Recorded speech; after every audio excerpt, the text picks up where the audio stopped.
நாம நம்மளை எப்போ பார்த்தாலும் சின்னதாக ஒரு செல்ஃப் அனலைஸ் பார்த்துக்கிட்டே இருக்கணும். ஓகே, அதில் முக்கியமானது பார்த்தீங்களான்னா நம்மளோட வீக் பாயிண்ட்ஸ் என்ன அப்படின்ட்டுன்னு அப்படியே எல்லாத்தையும் ஒரு லிஸ்ட் அவுட்டாக போட்டு பார்க்கணும்.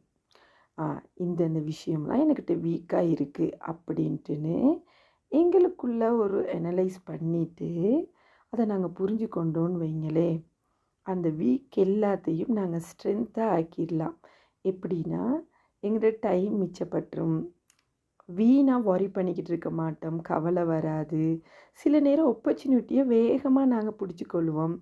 அதே மாதிரி சும்மா பிரச்சனைகள் எது வந்தாலும் அதை சமாளிச்சுட்டு எங்களால் போக முடியும்.